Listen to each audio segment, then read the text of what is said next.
Okay, Hazak Baruch and good morning, everyone. Thank you for joining us on this beautiful Wednesday morning as we are getting ready full steam ahead for Perashat Shemini. Rabotai, I'd like to share with you a very powerful thought from Rav Lebovitz over here from the Sefer Da'at Torah. Rav Yerucham in his Sefer Da'at Torah says something very, very, very powerful. But to appreciate what he says, let's turn please to chapter 9, Pasuk 23. Chapter 9, Pasuk 23. Today's class is sponsored anonymously for the Refuah Shlema of all of Am Yisrael. Amen. So, opening day, of course, we know our Perashah takes place on opening day when Moshe, for the last 7 days, was the Kohen Gadol in practice. Moshe Rabbeinu was the one that was performing all of the avodah. But today, on the 8th day, which was what our Perashah means, Shemini, the 8th. On the 8th day, Moshe Rabbeinu hands the reins to his brother Aharon. And Aharon is now going to, like we say in our lingo, he's going to T.O., okay? Aharon's going to take over, and he's going to become the Kohen Gadol moving forward. So they go up, and Pasuk says that they brought all the different sacrifices they had to bring. Take a look at chapter 9, Pasuk 23. Says the Pasuk, a very innocent Pasuk. Vayavo Moshe ve'Aharon el Ohel Moed. Moshe and Aharon enter the Ohel Moed, the tent of meeting. And Vayva Yetzeu, they come out. Vayvarechu et ha'am, and they bless the people. And God's presence comes down to the people. Okay? It's a Pasuk that if we read it in Shul, you would walk right by it. You would read right by it. And obviously, Rashi over here doesn't do such things. Rashi asks, Lama nichnesu? Why'd they go in?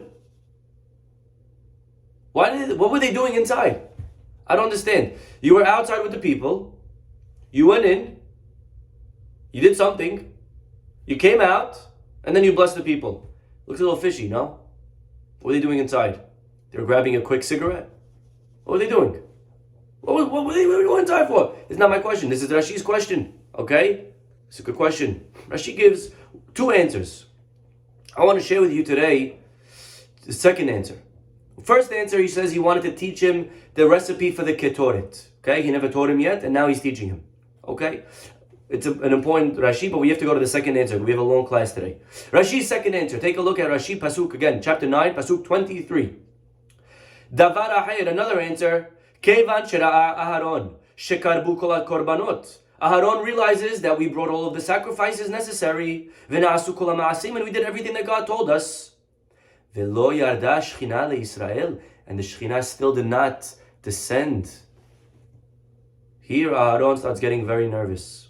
We did everything that God wanted. He promised us that He'll bring the Shekhinah down when we build the Mishkan. Well, here we are with the Mishkan all built. Here we are, we brought the sacrifices that He wanted us to bring, and still nothing.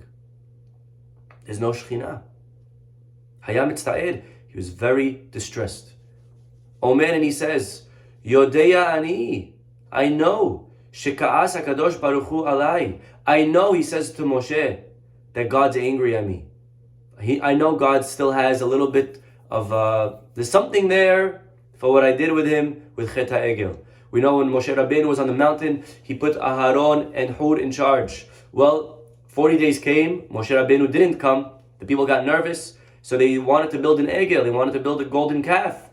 Hur tried to stop them, and what did they do to him? Anyone know? They killed him. They killed Hur. So then they come to Aharon with a dead body, right? They say, hey Aharon, you want to help us? What is Aharon going to say? No, he's going to be dead next to Hur. So he says, yeah, great idea, sure, no problem, any day, of course. Avodah Zarah, it was my idea, I would do it anytime. He does the Egel. Now really, Aharon shouldn't have done it. We could justify, we can justify, but at the end of the day, it was a mistake. And Aharon says, I know, even if it was a small, tiny sin, but I know God's not coming down because of that sin. Amar lo el Moshe. So he says to Moshe, a little bit embarrassed, Moshe ahi, Moshe my brother, is this how you treat me? Kach asita li, shenechnasti v'nitbayashti? Is this what you're going to do to me? Embarrass me in front of everybody? Imagine you're there standing, And they're promising you for the last 6 months, again, for 6 months, from the day after the Yom Kippur, which was the 10th of Tishri. From that day on, Moshe came and says, all right, guys, good news. Good news and good news. The good news is we're forgiven. And the good news is we're forgiven. Okay? We're forgiven and we're going to build a Mishkan. And you'll see, when the Mishkan is built, the Shekhinah will come down. Okay? People is hype. There's excitement. They're anticipating. They start building. They finish it early. Finish it in the middle of Kislev, our rabbis tell us. Okay? 2 months later, they finish it. Moshe Rabbeinu says, we got to wait. Not ready. Time has not yet to come. Okay, we'll wait. Kislev, Tevet, Shvat, Adar. They're waiting. Finally, Rosh Chodesh Nisan, our parasha, opening day. And Moshe says, okay guys, today's the day. And Aaron does all the sacrifices. And what happens? Nothing. Imagine the embarrassment. Aaron's embarrassed. He says to his brother, you embarrassed me like this? How could you do this to your brother? Miyad nichnas Moshe imo ubikshu rahamim veyarda shchina leYisrael. Says the Midrash, that is the context of our pasuk. Go back please to our pasuk 23. Vayavo Moshe ve'Aaron el Ohel Moed. Moshe comes with his brother Aaron into the tent. You know why they went in there? Not for a lig, not for a quick coffee break. You know why they went in? They went in to pray. In bikshu rahamim. They prayed for mercy. V'yarda shchina leYisrael. And then and only then, vayera kevod Adonai. Kol ha'am, the pasuk ends off beautifully. And the presence of God appeared to the entire people. So this over here, my friends, this midrash that Rashi is quoting is very powerful. Okay? A lot of lessons to be learned. One lesson, right off the bat, before we get into our class, has to be said. In life, you could do everything right. You could do the korbanot, you could follow instruction, you could do everything that you need to do. But at the end of the day, sometimes we need prayer as part of our hishtadlut to bring the Yeshua. Everything good, everything works, beautiful. But if you don't have tefillah, and look what happens here. They did everything correct. They did nothing wrong. They followed instruction, and still the Shekhinah didn't come down. You know when it came down? They had to pray for it. And that's an important lesson in our lives. Sometimes we could be doing all the right things. I don't understand. I'm dating, and I'm going to dating coaches. I'm following all of the books. I'm reading everything about dating. I'm following every step. I'm dressing the way they're saying that I should dress. I'm putting the makeup. I'm taking her to expensive restaurants. Right? You can do everything right, and for some reason the shidduch's not coming. Where is she? Where is he? I don't understand. I'm listening to all the instructions. Did you pray? Here, Moshe and Aaron do everything right. Until they pray, nothing happens. So that is a very important lesson. Okay? But that's not what I'm here to share with you today. I'm here to share with you what Rav Yerucham says from the mirror. Take a look in his Sefer Da'at Torah, something very powerful.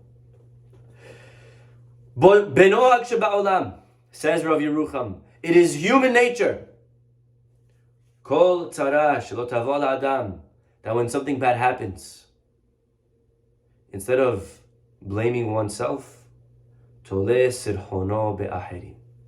Human nature is that when something happens in life, we play the blame game. Something doesn't go the way we wanted it to, we play the blame game.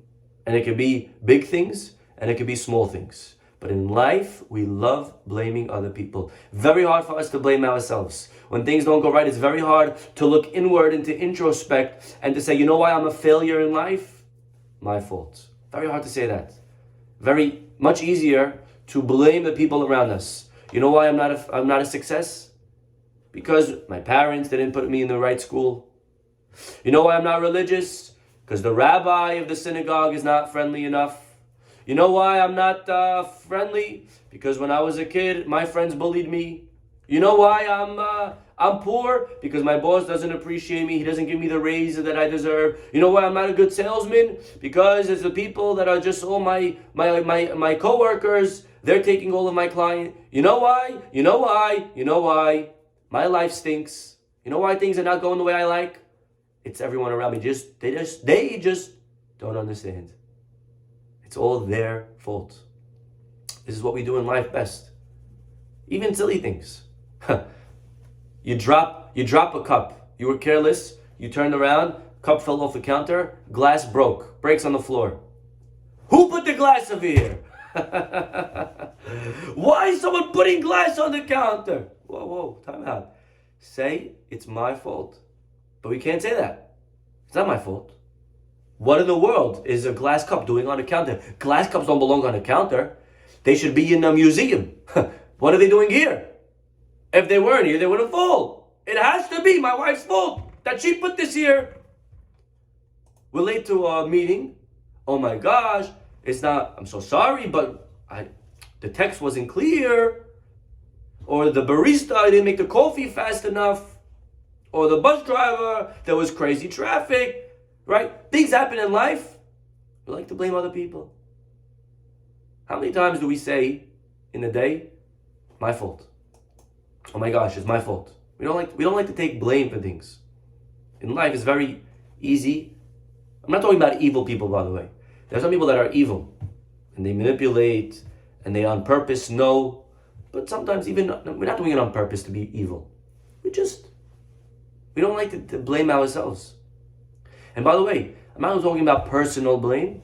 I'm talking about not only personal tragedy, even national.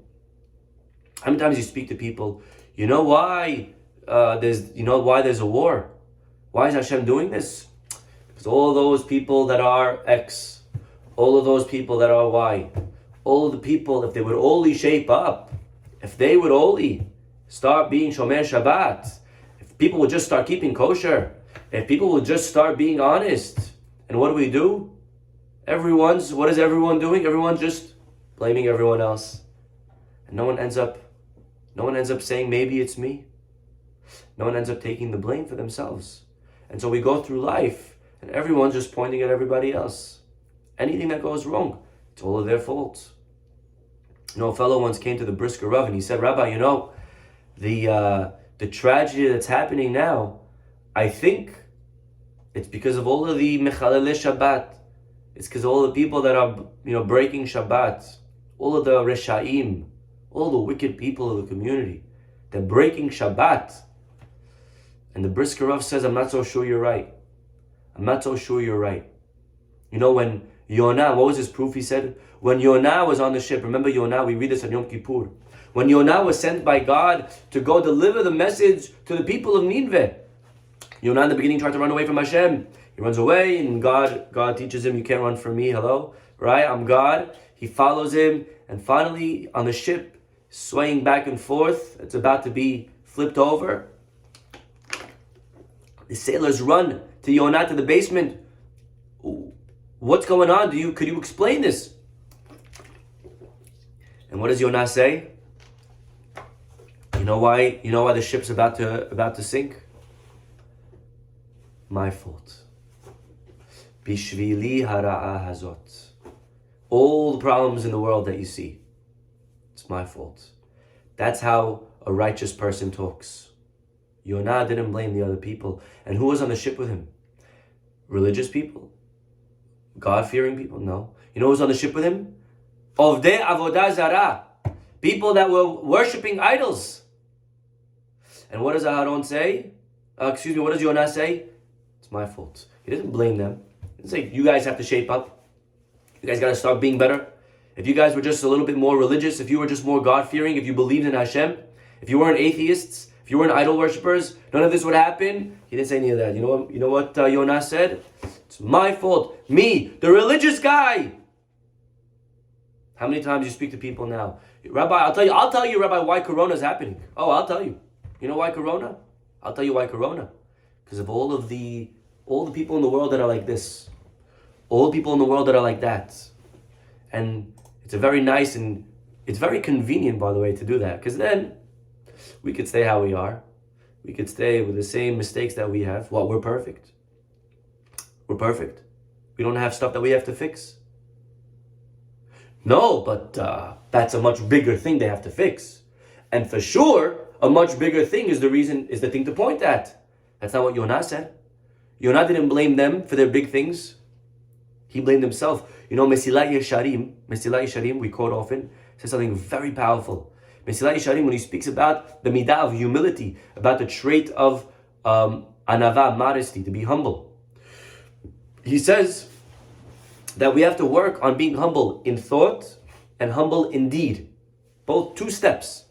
Humble in deed, okay, is watching how we talk, not to raise our voice. It's watching how we walk, not to walk with arrogance, right? It's watching how we sit. Sometimes we want to sit and we want to make sure we're sitting with the who's and the important people. And God forbid if somebody should put me on a table at a wedding with people that are not so, high up there in the status of the community, we get all offended. How could she put me on that table? I don't understand. I'm so much better than those people, right? That's all arrogance. Person comes over to you and starts talking to you at a party, and this person's a nobody. Part of humility is to feel and realize there's no reason I can't talk to this person. Am I better than them? That's all humility in action. But then there's humility in thought. Humility in how we think. Because it's not enough to just act humble.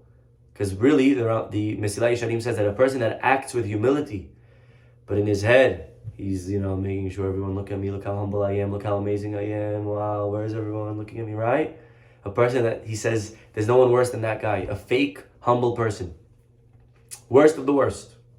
So we have to make sure we're also humble in our thinking process. So he says that if you see somebody who is better than you, for sure you're humble. They're better than me. And if you see someone that's less than you, if you see someone that's less religious, if you see someone that's not as smart, you should also be humble. Do you know why? And look what he says. A person must say to themselves and realize that if I am better than them, if I'm smarter, if I'm greater, that means that their sins are more forgivable. Their sins are more understandable. They don't know as much as me. And therefore their sins are not as big. My sins, I know more. I'm smarter. I'm greater. My sins are much worse than their sins. And therefore, I should feel respect for this person because they have less sins than I do. So no matter what, unbelievable. What a beautiful way to think. That's what we're saying over here. Stop blaming the world for the world's problems or for our problems. We have to say, it's my fault. And you know what Hillel, the Gemara tells us, that the Rabbi Hillel, whenever he would go to a party, he would say the following line, Imani kan, hakol kan. If I'm here, it's all here. And if I'm not here, then nothing's here. Now at first it sounds like very arrogant, right? All right, everybody, get this party started. I'm here, let's go, woo! Right? That's not what Hillel was saying. Hillel wasn't saying, if I'm here, let's party, baby. Because now let the party begin. I just stepped in the house. The legend is here, everybody. That's not what he would say. That's not what Hillel meant. To explain what Hillel meant, I want to share with you a beautiful mashal, a beautiful story that's told, a parable about 2 shuls, 2 synagogues. And there was one that was of poor people and one wealthier. And on Simchat Torah, the poor people look over at the other synagogue and they notice that all of the wealthy people, after every dance, they pull out a bottle of scotch. They all taking shots. They're getting very high, very excited, very happy. And they're dancing, they're enjoying Simchat Torah. And the poor people are all looking at each other with no drinks. They can't afford so much alcohol. They're not having such a good time. And they start saying to themselves, you know what? We really have to figure this out for next year. This can't go on. We have to, but what are we going to do? We don't have sponsors. We can't afford the scotch like the wealthy people. So what are we going to do? So they decided that they're going to create a fund. They're going to put a bottle, nice bottle of whiskey, empty bottle, of course, in the synagogue, right by the door. Every Shabbat, when you finish your meal, everyone has a little drop left over at the end of their meal from the scotch. Everybody has a little scotch left over.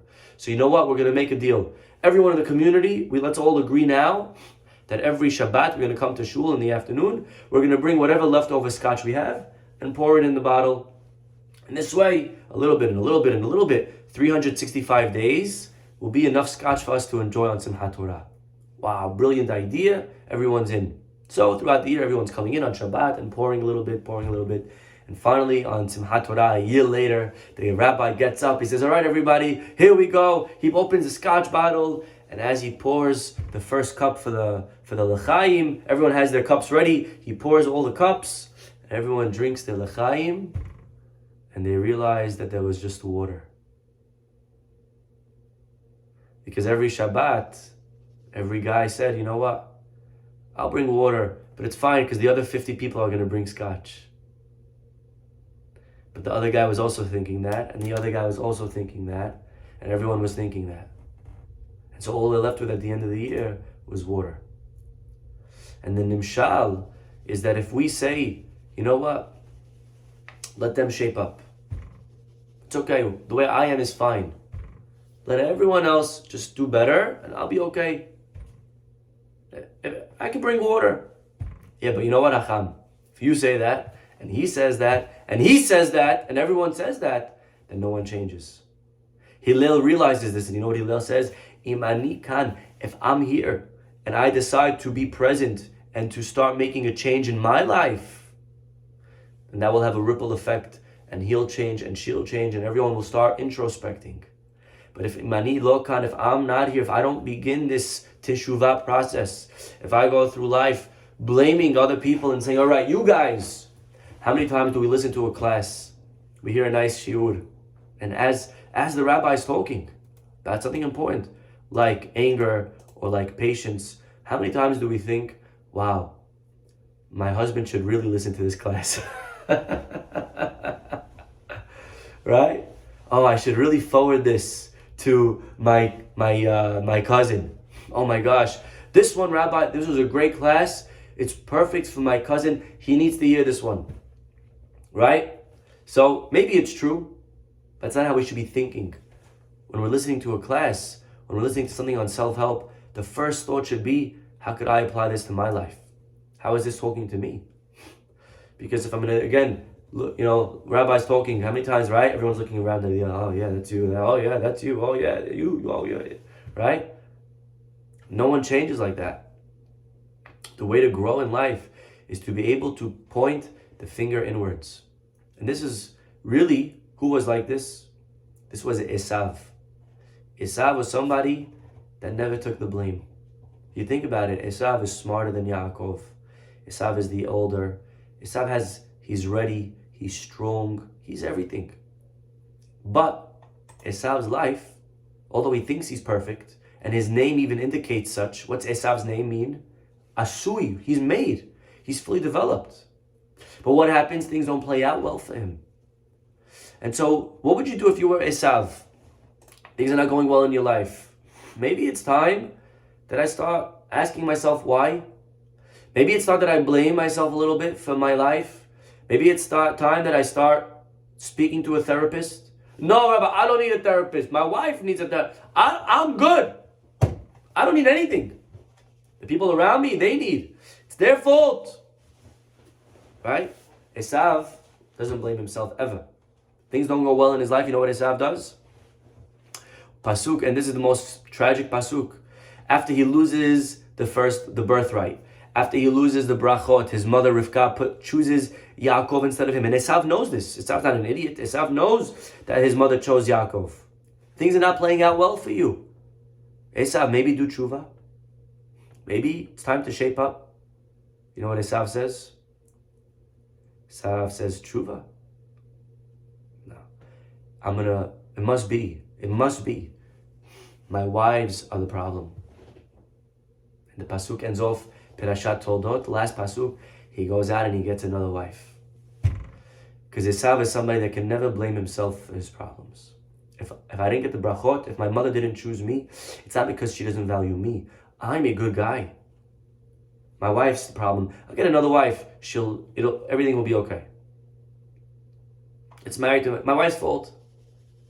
And so this is really the tragedy of many people. Many people go through life and instead of asking themselves, what could I do to be, maybe people don't like me because something about me. Maybe it's my fault that my life's not playing out the way I would like it. But instead of blaming oneself, we like blaming other people. The girls are too picky, the boys are too picky. Boss, he doesn't understand. My parents, I don't have a good relationship with them because they don't call me enough, or they don't call me. They call me too much. I don't have a good relationship with my wife because she's too needy. I don't have a good relationship with my husband because he doesn't spend enough time. I don't have a good this. I don't have a good that. And so instead of blaming ourselves, we go through life always giving excuses. We blame the teacher. We blame the community. We blame everyone around us.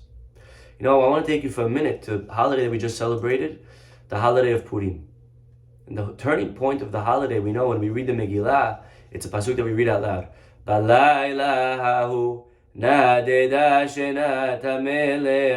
That night, he couldn't go to sleep. And that's really the turning point. And what's very powerful is what the Gemara adds over here. Because we know the story. Why can't he go to sleep? He can't go to sleep because he's twisting and turning. But Gemara tells us why he couldn't go to sleep. Gemara says that Ahashverosh, if I could read it to you, Nafla le milta bedate. A thought occurred to him. Amar, he says to himself, Mai dekaman dezaminte Esther leHaman. Why in the world did Esther invite Haman? Right? Just imagine, you come home for your anniversary, and your wife says, "Honey, I made reservations. We're going to this top of the line restaurant. Ooh, very fancy. Yep, it's I made it for 7 o'clock for 3 people." What? Sorry, what was that? How 3? What do you mean 3 people? Yeah, me, you, and George. Me, you, and George. Who the hell's George? I'm gonna kill him. Who's George? Inviting George to our anniversary. What are you doing? What's George doing there? Right? Imagine Achashverosh is going crazy. What's she doing? Inviting Haman to the party. So, what does he say? Dilma etza kashakli ilave. Maybe they're plotting to kill me. Maybe they're trying to kill me. This is what's happening. They're going to kill me at the party. 2 on 1, boom. Hadar Amar, and then he said, Ihachi, well, if they're trying to kill me, Lo kahava gavra derahimli, could there be nobody in the palace that's going to try to protect me and warn me and tell me that they're going to kill me? Where's my security? Where are my advisors? Where are my guards? There's no way they could keep this secret to themselves. For sure people know, and no one's warning me? Hadar Amar. And then he says, maybe there's somebody in my life that did once upon a time warn me, and I didn't repay him. And therefore, no one's warning me now. Miyad, and therefore, what is the result, my friends? Vayomer lehavi et sefer hazichronot ivrei hayamim. So what does he say? Bring me the book of remembrances, the chronicles. Bring me the book. And let's see, is there someone in my past that saved my life and I didn't repay them? Because if that's the case, then maybe that's why no one's trying to save my life now. And of course, we know they opened the book, and who saved him? Indeed, Mordechai saved his life many years ago, and nothing was done to him. And what happens over here, Rabotai, something that Rabbi Norman Lamb points out, is really very powerful. You see, Ahashverosh begins his journey by blaming others. He begins by saying it's their fault. But at the end, he looks inward. And this is a level that's very, very high, especially for a king that's foolish like Achashverosh. Our rabbis call him a tipesh, he's a fool. But he goes from spy hunting to soul searching. He begins, and that night for him was a transformation. He begins and he starts suspecting others of plotting to kill him. They're trying not to get me. They're trying to hurt me. And it's not only their fault. It's my wife's fault, my best friend's fault, the community, the palace, the workers, the guards. They're not doing anything to save me. They're all bad. It's their fault.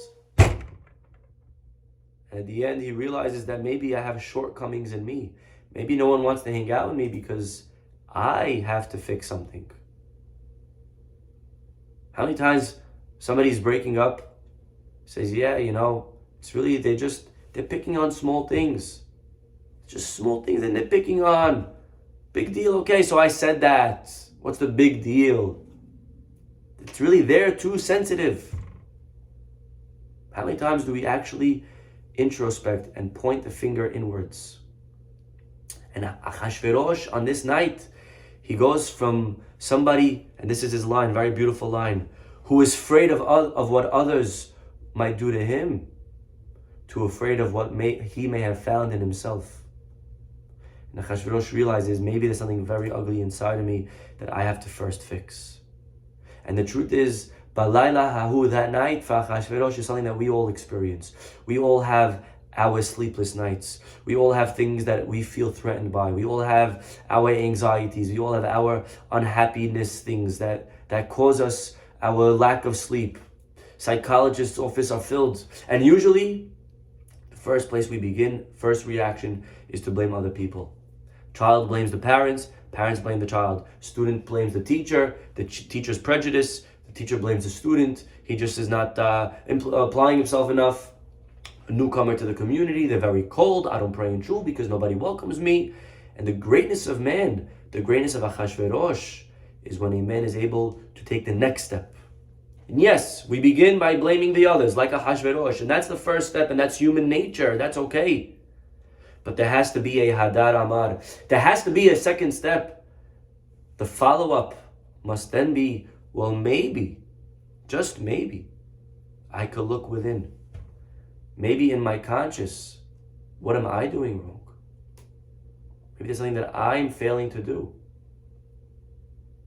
The joke is set over where an Irishman walks into the doctor, call the Irishman Mick. He goes to the doctor and he's complaining of stomach pain. And the doctor says, well, I can't find anything wrong with you. It must be the drinking. And the Irishman says back, all right, doctor, so I'll come back when you're sober.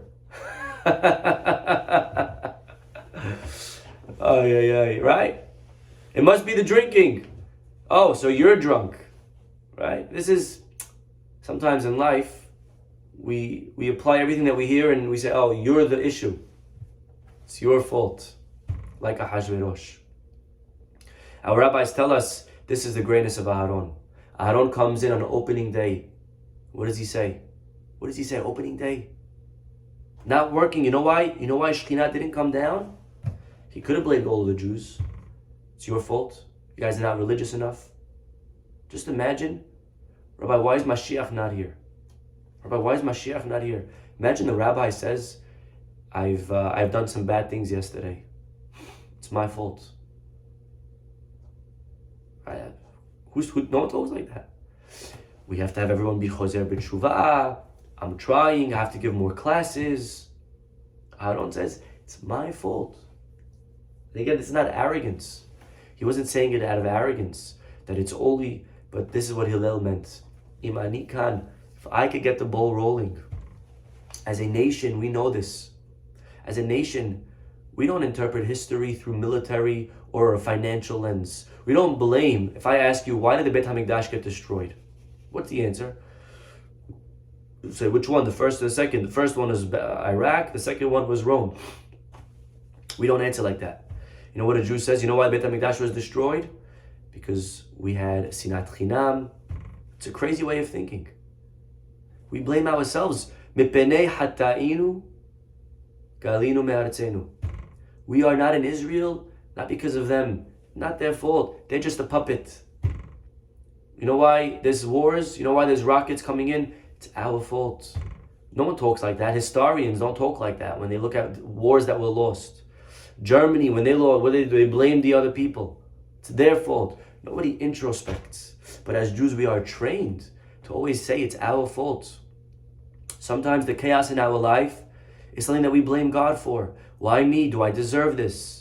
And the truth is we don't know, and God forbid for us to ever go to people and to say to them, you know why this is happening in your life? Because, you did something wrong. God forbid, not to tell other people, but maybe for ourselves sometimes. Instead of pointing up, we can maybe point down and in. And Eov learned best. Eov ultimately learns after all of the tragedies and pains that he goes through. He learns that one at the end of the day needs faith.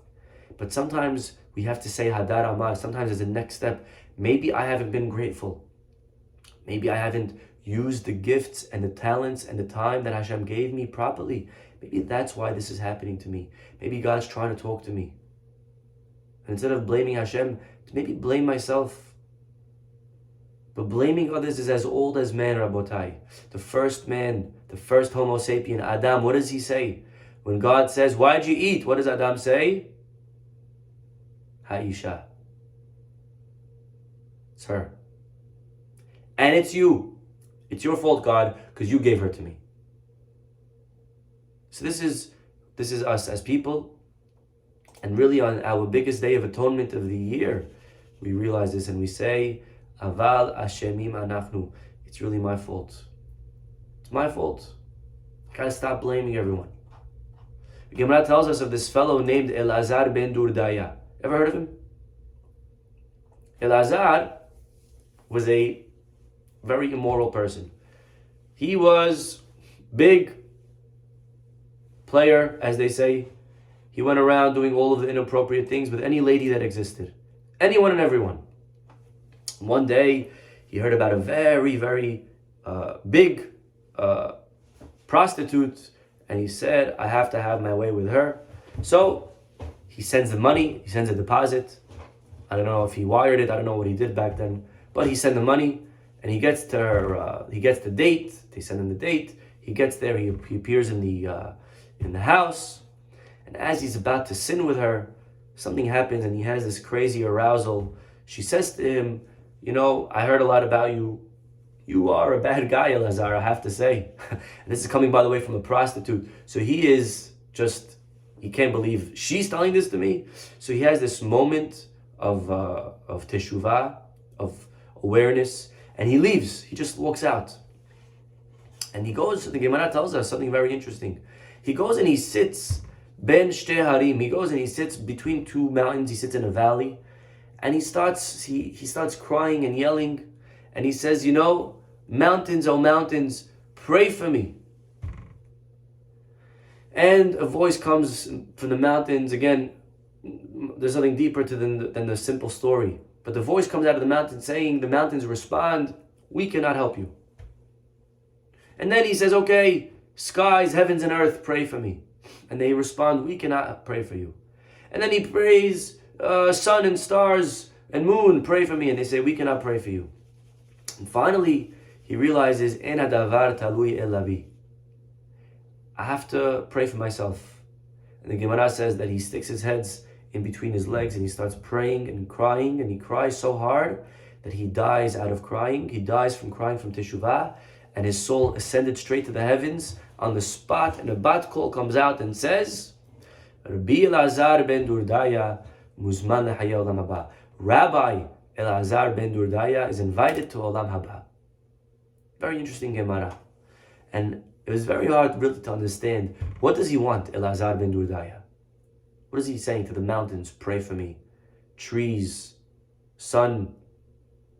And the rabbis explain that Elazar over here is actually playing the blame game. And Elazar is saying, you know, it's not my fault that I'm such an immoral person. It's really the mountains. It's my surroundings. It's where I grew up. I went to this school. My friends introduced me to this stuff, to this inappropriate material. It's my friend's fault. And you know what the mountain said? Don't blame us. You can't succeed in life if you're going to blame other people. He says, all right, you know what? Really, it's the sun and the moon. It's my mazal. It's my nature. This is how I was born. I was born an excited type of kid. It's not my problem. It's not my fault. And they say back, don't blame us. Because many people have that nature and they overcome it. And he goes around blaming his nature, his nurture, everybody around him. And finally he realizes, En hadavar talui elabi. It's my fault. Bishvili hara'ah hazot. I have to start blaming myself. If there's things that are not going on. And therefore, maybe, Rabotai, I could just suggest one thing, a challenge. Okay? Maybe for the next 2-3 days till Shabbat at least, okay? The first time you're going to blame someone else for something, just don't blame them. Just once a day. The first time Something's going to happen now in 10 minutes after this class. Something's going to happen. Something's going to spill. Oh, I understand. You're going to get a phone call. A guy's going to cancel an order. Something bad, something tragic, something that you're not going to want. God forbid, it shouldn't happen. But things happen.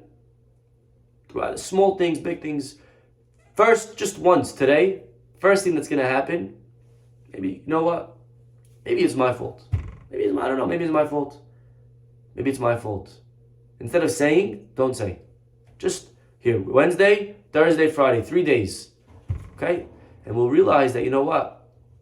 Like Achashverosh, if I could actually maybe begin to look inward, then I could start having a personal salvation. Then, Balayla Ha'u will be a transformation for me and for the whole world. And I'll start realizing that I can and I must. And when I do, people around me will. And Rabbi Yisrael Salanter said it best. Rabbi Yisrael Salanter said, when he was a kid, he says, you know, I was all excited. I thought I'm going to really change my community. He says, I'm going to change the world. I'm going to really become the biggest rabbi. I'm going to change. I'm going to speak to millions of people. I'm going to have 1 million views. I'm going to change the world. He says, as he got older, he realized changing the world's a bit ambitious. But maybe I could change just my community. Maybe I don't get 1 million hits, maybe 100,000 hits. Then he got a little bit older. He says, you know what, to be honest, if I could change my community, is also a big, tall order. But maybe just my family. If I could just change my family.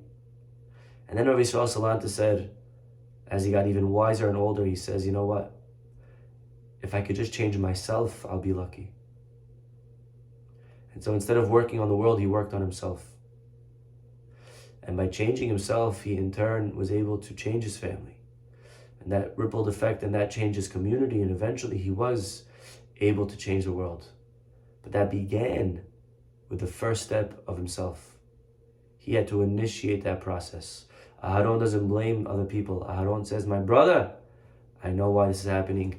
This is happening because of me, because I did the egel. I have to change. And when I change, then I can change the world around me. Be the change that you want to see in the world. We should be zocher to always be able to be honest with ourselves, to introspect, and to remember that in life, you can have excuses or results, but not both. Okay, we'll stop over here, everybody. Have a wonderful day. We'll see you all tomorrow. Bye-bye.